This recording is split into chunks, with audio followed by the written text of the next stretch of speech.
மழை வெள்ளத்தில் பாதிக்கப்பட்டவர்களுக்கு அரசு வழங்கி 5000 ரூபாய் நிவாரணத் தொகையை பெறுவதில் சிக்கல் நிலவுவதாக பாதிக்கப்பட்ட மக்கள் குற்றம் சாட்டுகின்றனர். மழை வெள்ளத்தால் பாதிக்கப்பட்டவர்களுக்கு 5000 ரூபாய் வழங்கப்படும் என தமிழக அரசு அறிவித்தது. இந்த நிவாரண நிதி கடந்த 5ஆம் தேதி முதல் வங்கிகளில் வரவு வைக்கப்பட்டு வருகிறது. இந்த நிவாரணத் தொகை வரவு வைக்கப்படும் அவகாசம் இன்றுடன் நிறைவடைகிறது. இந்த நிலையில் பாதிக்கப்பட்டவர்களில் சிலர் வங்கிக் கணக்கை முறையாக கையாளவில்லை. அவர்களுக்கு அரசு சார்பில் நிவாரண உதவி வங்கிக் கணக்கில் செலுத்தப்பட்டும் எடுத்து பயன்படுத்த முடியாத சூழல் ஏற்பட்டுள்ளது. செல்ல மெசேஜ் வந்தது, உங்களுக்கு பணம் கிரெடிட் ஆயிடுச்சு உங்க அக்கௌண்ட்டுக்கு அப்படின்னு. நான் எடுத்துன்னு போயிட்டு பேங்க்ல காமிச்சதுக்கு உங்க அக்கௌண்ட்ல இருக்கு அப்படின்னாங்க. சரி, பணம் எடுக்க போன நேரத்தில் நான் கேட்டதுக்கு உங்களுக்கு பேங்க் கிரெடிட் எக்ஸ்பைர்ட் ஆகி போச்சு, எக்ஸ்பைர்ட் ஆன நேரத்தில் உங்களுக்கு காசு வராது அப்படின்னு சொன்னாங்க. ஏன்னு கேட்டதுக்கு உங்க மினிமம் பேலன்ஸ் இவ்வளவு இருக்கணும்னு சொன்னாங்க. என்னால மினிமம் பேலன்ஸ் கட்ட முடியாத சூழ்நிலை நான் இருக்கேன். எனக்கு புரட்சித் தலைவர் அம்மா அவர்கள் இந்த மழை நிவாரண நிதி கொடுத்தது ரொம்ப நன்றி. ஆனா கொடுத்தோம் எங்க கையில கிடைக்கல அப்படின்னும் போது மனசு ரொம்ப வேதனைப்படுது.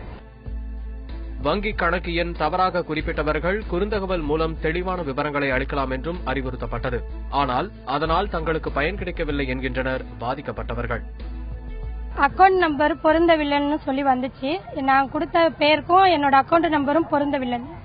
நாங்க அதுக்கு ரிப்ளை கொடுத்திருந்தோம். எந்த ரெஸ்பான்சிபிளும் எங்களுக்கு இது வரைக்கும் வரல சார், நீங்க தான் பார்த்து செய்யணும். நிவாரண நிதி பெறுவதற்கு இன்று இறுதி நாள் என்பதால் எங்கே கிடைக்காமல் போய்விடுமோ என்று தவிக்கின்றனர் இதுவரை நிவாரண நிதி கிடைக்காதவர்கள்.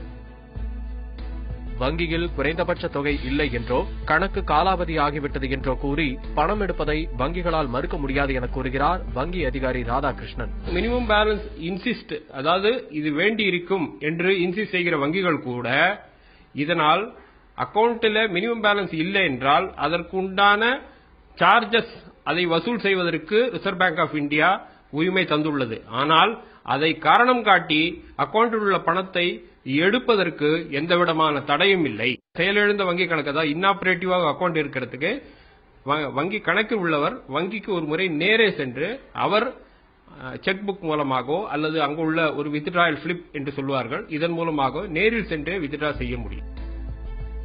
நிதி கிடைக்காமலும் கிடைத்த நிதியை எடுத்து பயன்படுத்த முடியாமலும் அவதிப்படுபவர்களுக்கு உரிய நிவாரணம் கிடைக்க வேண்டும் என்பதே எதிர்பார்ப்பாக உள்ளது.